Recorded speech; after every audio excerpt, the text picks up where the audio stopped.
General Zahid, हम लोग last part of the show में हैं and I would like to have your take on this new report जो Balochistan initiative एक start किया है, MEMRI which stands for Middle East Media Research institute.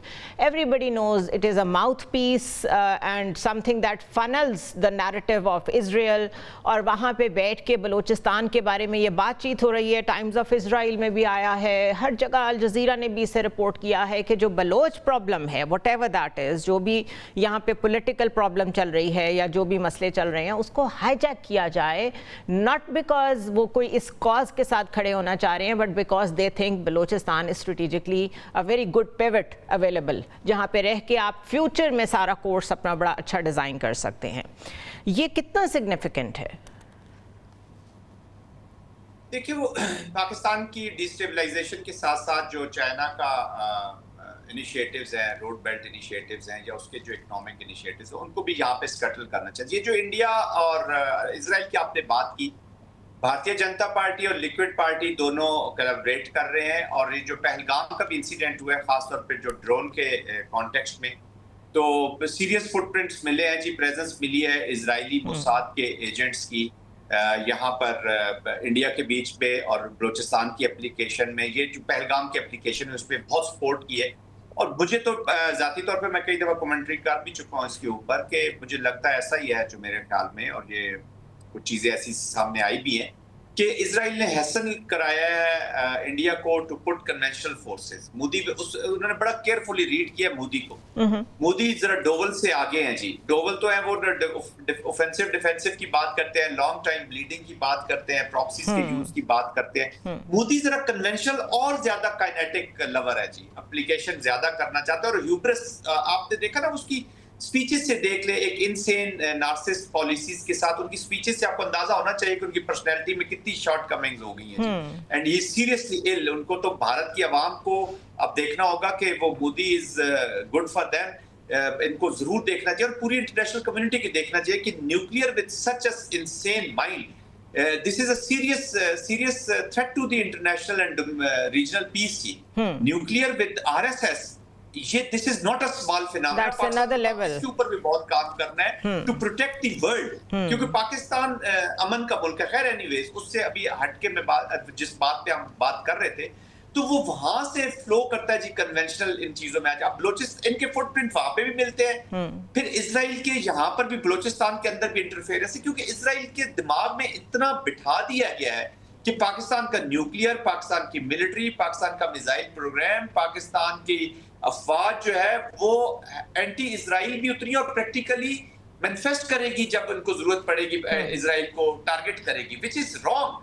ये सबसे बड़ा झूठ है. और ये मैसेजिंग की भी गई है अमेरिका को कि जी हमारा इजराइल के साथ, देखिए फलस्तीन के साथ हमारा एक असूली मौक़िफ़ है, हम उसी के ऊपर खड़े हैं. फलस्तीनियों की जो भी ख्वाहिश है, अगर उसके मुताबिक कोई भी सोल्यूशन होता है, पाकिस्तान आज 2 स्टेट सोल्यूशन के साथ खड़ा है.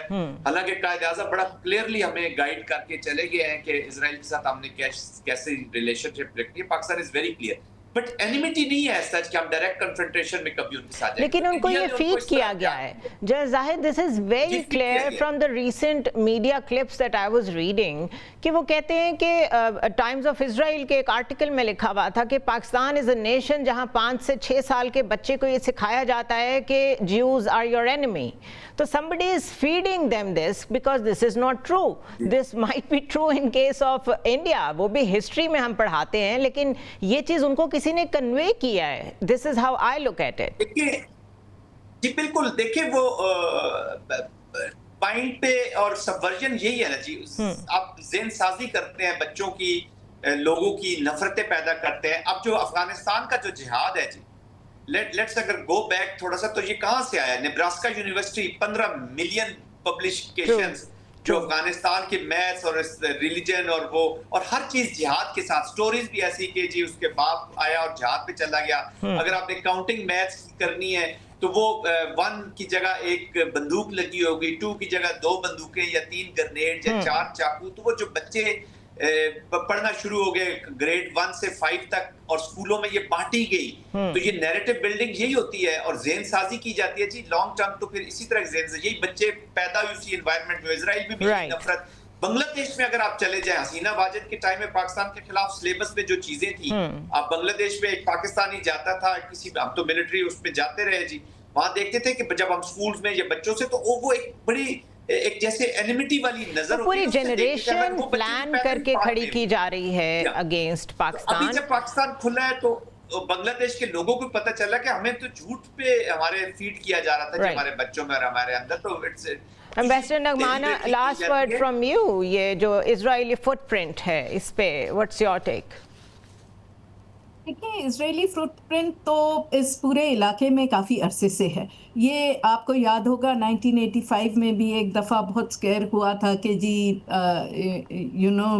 बग़ैर मार्किंग्स के इजरायली जहाज़ जो हैं वो अफ़गानिस्तान से शायद उड़ेंगे और पाकिस्तान के न्यूक्लियर जहाँ पे फैसिलिटीज़ थी उनको स्ट्राइक करेंगे। तो ये तो बहुत ही देर से बात चलती आ रही है और इसमें बिल्कुल कोई दो ओपिनियंस ही नहीं है कि इंडिया और इजराइल मिल के ये बलूचिस्तान में डिसकंटेंट और सारा कुछ फैला रहे हैं, जिसका देखिए सबसे बड़ा सबूत तो आप देखें कि ईरान को इंडिया ने दोस्ती के पर्दे में छुप के कितना बड़ा नुकसान पहुंचाया कि आगे जितने मोसाद के और इनके लोग थे, ये बेसिकली जो इंडियन इन्वेस्टर्स थे, इंडियन बड़े बिजनेसमैन थे जिनको ईरान अपना दोस्त समझता था, उनके ऑफिसेस में और उनकी सॉर्ट ऑफ शील्ड के पीछे छुप के ये सारा काम वो ईरान में कर रहे थे।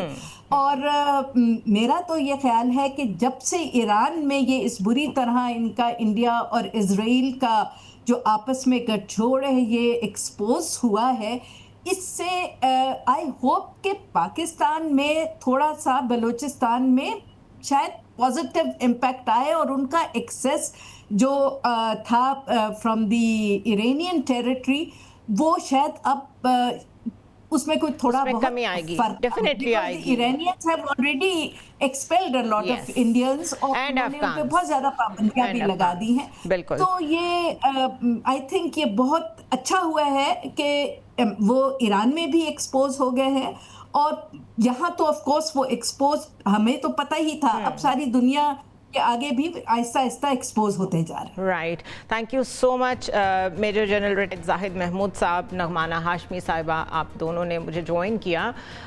This is a critical juncture for Pakistan. Opportunities तो आ रही हैं बट बिकॉज हमारी जो जियो पोलिटिकल और जियो स्ट्रेटेजिक रेलेवेंस है वो कभी भी ख़त्म नहीं हो सकती, तो what ever is happening in the world उसका इम्पैक्ट हमेशा पाकिस्तान पे आता है।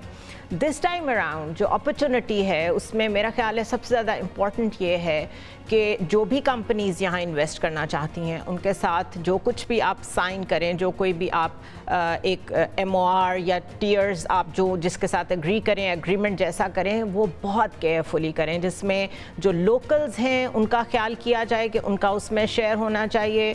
जैसे काउंसिल ऑफ कॉमन इंटरेस्ट है उसकी पूरी इनपुट होनी चाहिए, जो प्रोविंसेस का एक शेयर बनता है वो उन्हें मिलना चाहिए, because this is the only thing that will ensure कि यहाँ इन्वेस्टमेंट अगर आए तो वो मटीरियलाइज हो, वो किसी कॉन्फ्लिक्ट की नज़र ना हो जाए। This is exactly what India would want, जो इजराइल भी चाहेगा, बिकॉज इस खित्ते में अब ईरान के साथ साथ पाकिस्तान भी फोकस में आ चुका है।